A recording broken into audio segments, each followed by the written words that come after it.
dijajah secara politik, dijajah secara sosial, dijajah secara ekonomi, dijajah budaya, kemandirian dan pemikiran dan lain sebagainya. Atau kita sendiri yang sesungguhnya sebagai penjajah, menjajah paling tidak terhadap diri kita sendiri.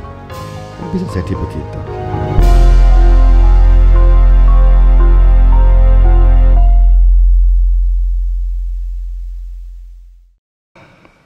Untuk mengetahui instrumen, untuk mengetahui elemen, untuk mengetahui yang saya maksud instrumen itu apa sih atau elemen.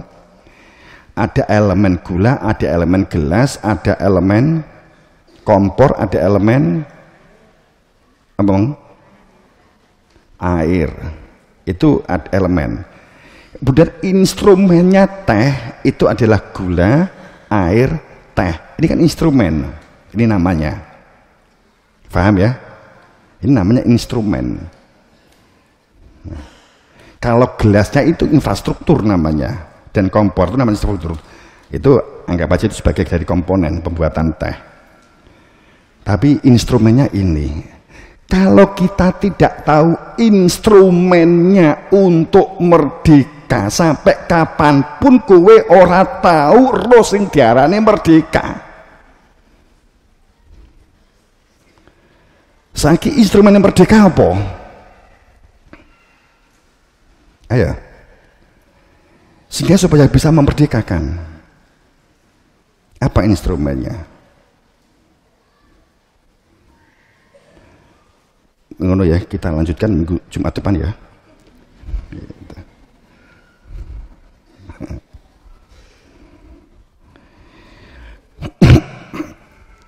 Kita tuh saking judek ora roh instrumennya, ora roh, nggak tahu elemennya ya nggak tahu, komponennya ya ora ngerti. Wong jenenge komponen ya lagi krungu. Gitu.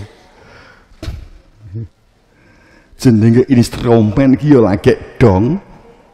Jenenge elemen ki ya oh kuno kuwi kan lagi ngono ta.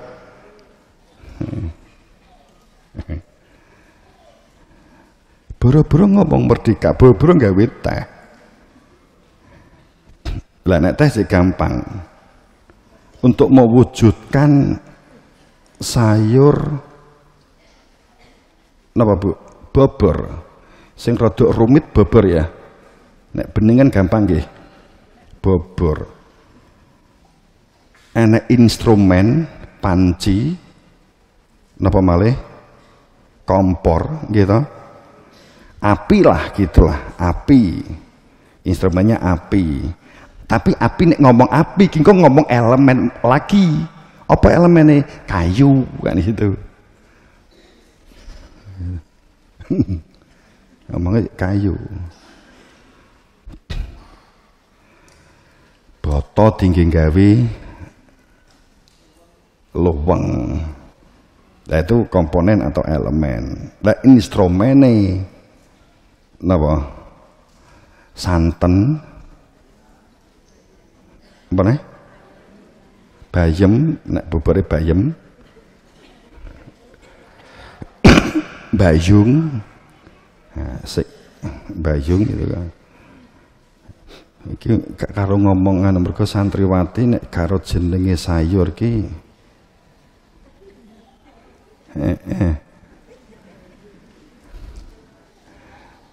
Roh sayur ki wis girap-girapnya apa ta?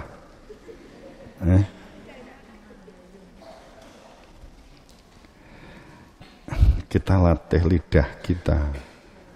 Itu. Roh sayur apa? Cah saiki iki roh sayur bobor nek ngarani pahit. Anak-anak saya sendiri itu roh bobor itu pahit. Kita sing bingung. Pahitnya di endi sih gitu. Kok pahit tuh aku? Berarti roh bobor itu langsung pahit. Bayem pahit, lembayung pahit. Ini piye ta? Ya.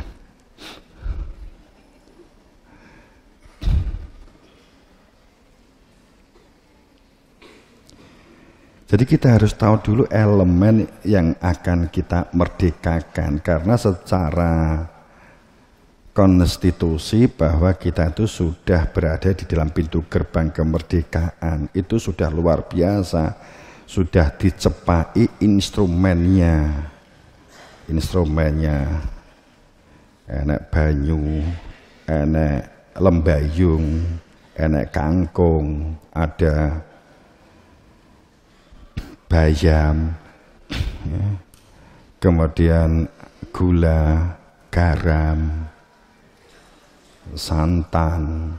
Santan pun ini berarti ada elemen, yakni kelapa parut, kan gitu kan. Terus nek wis roh, kemudian lengkuas nggih. Tambahi lengkuas. Nek pengen rada pedes tambahi lombok. Kan gitu. Nek tahu instrumen ora dong menformulakan, wingko mbok cokot sithik-sithik. Nek gak ngerti, gula di mut sithik, uyah dikek ilat, klopo dicokot, bayem dikremus, gitu. Lengkuas itu, terus bar kuwi kowe ngemu banyu panas, plok nyonyor mot. Tapi ki nyapa gawe bobor cangkem. Saat kita tidak tahu bagaimana mewujudkan kemerdekaan itu, maka kita melonyoh lambine gitu loh. Karena nggak tahu instrumennya. Kalau kita nggak tahu unsur kejadian manusia, apa yang dimerdekakan, instrumennya gimana? Kapan disebut elemen, mana yang elemen, kapan disebut instrumen, apa yang disebut instrumen. Kan itu perkarane kan itu. Kalau enggak, yang terjadi kemerdekaan itu hanya euforia. Akhirnya apa? Manjat tebing, lomba Agustusan, manjat buah duren. Kan gitu. Yuk kita lomba manjat buah durian ya.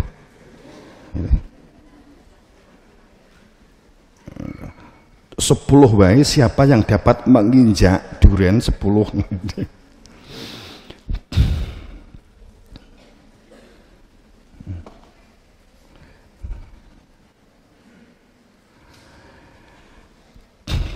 Apakah kita merdeka?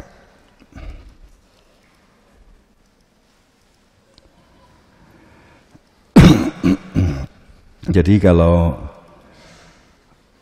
yang jelas bahwa orang yang merdeka itu akan bisa mengembangkan potensinya, ya.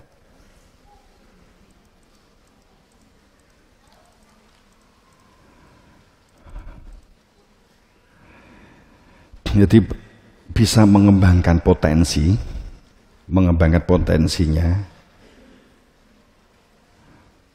tidak di dalam kendali orang lain.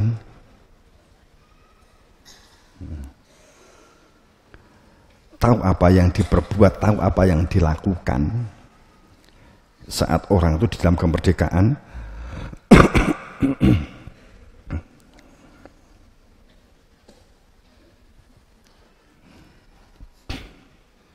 merdeka.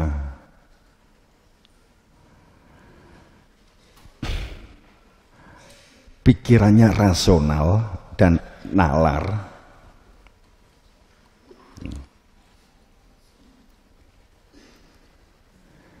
Bisa mengembangkan potensi ekonominya, bisa melakukan budidaya dan pemberdayaan. Itu pada saat kita berada di dalam sudah merdeka, begitulah. Tapi kemudian dalam hal politik dapat mengatur tata kelola kehidupan rumah tangganya sendiri. Makanya ada kalimat bahwa huriyah tamah, merdeka yang lahir terbebas dari penjajahan bangsa lain. Merdeka yang internal penjajahan dari bangsanya sendiri. Kemudian yang eksoteran, yang ke dalam, penjajahan terhadap dirinya sendiri. Ada tiga.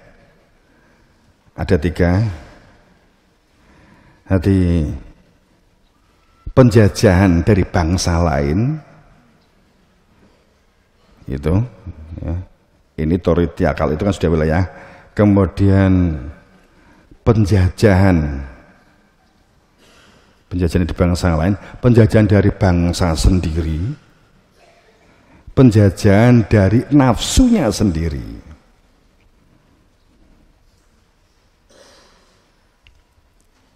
Apakah sistem politik dengan demokrasi sekarang ini sudah sesuai dengan amanah kemerdekaan?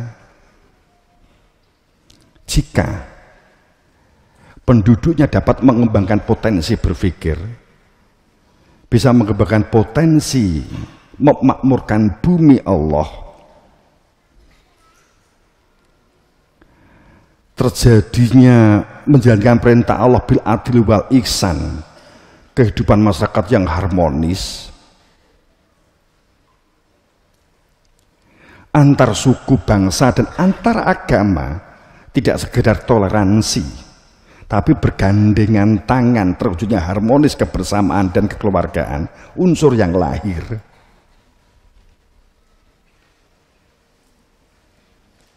Perilaku solehkah ada di dalamnya? Katakanlah unsur-unsur menekan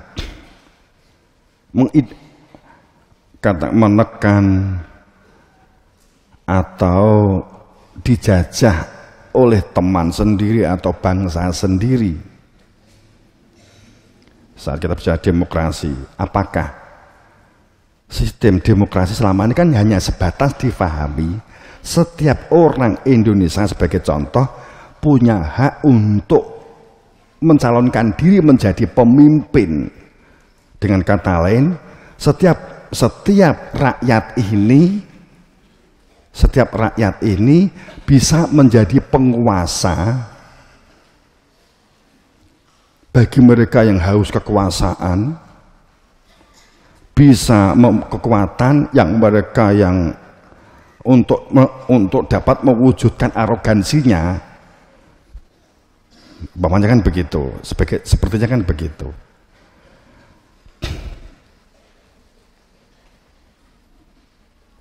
Sehingga perilaku memakmurkan, perilaku peduli, perilaku respon, respek terwujud di sebuah negara yang merdeka itu.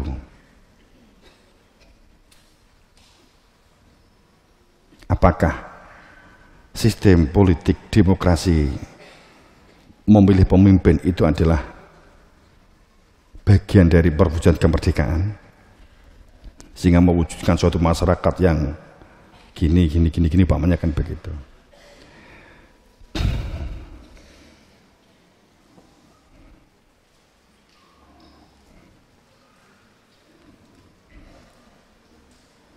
Ataukah itu mewadai orang yang ambisi jadi penguasa? Kita nggak bisa membedakan ambisi menunjuk kekuatan, ambisi untuk menguatkan perilaku riak dan sum'ah, atau ambisi untuk menguasai sistem kapitalis, ekonomi kapitalis. Ya, gitu. Kalau keinginannya ini, berarti demokrasi ini adalah terwujudnya suatu penjajahan dalam bentuk yang lain. Mana?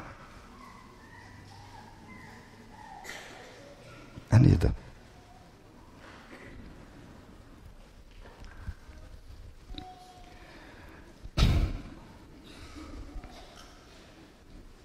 Kemudian kalau demokrasi seperti apa? Supaya pemimpin itu dapat amanah sejak awal. Jadi sebelum jadi sudah diketahui identifikasi dia itu amanah. Seperti apa? Jadi tidak rebutan untuk menjadi penguasa dengan cara ngekei duit jual nama supaya dipilih dan seterusnya bla bla bla bla, itu kan menjadi tidak jelas. Dampaknya bahwa sesuatu itu tidak merdeka, masih dalam terjajah, dampaknya itu apa sih? Pada saat tidak terwujudnya komunikasi yang komunikatif, tidak terwujudnya musyawarohan, ya, tidak terwujudnya sharing musyawarah kedua,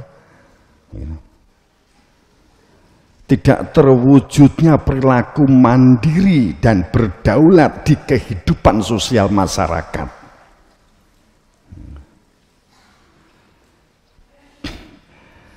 Tidak terwujudnya kedaulatan berpikir dan bertindak.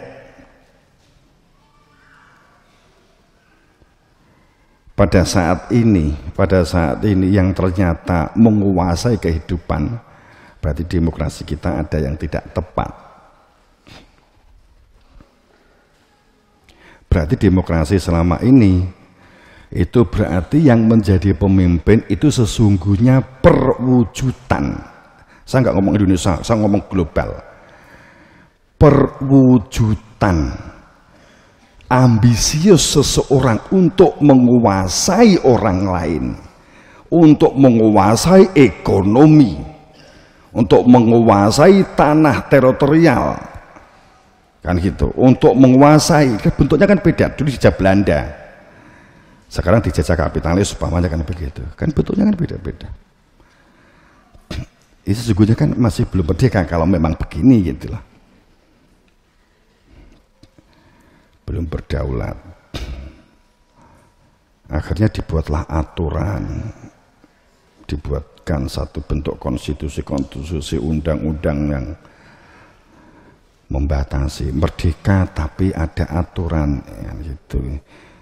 Itu tetap sulit, tetap benturan. Masalahnya karena tidak mengetahui instrumen, komponen, elemen tentang unsur kejadian manusia,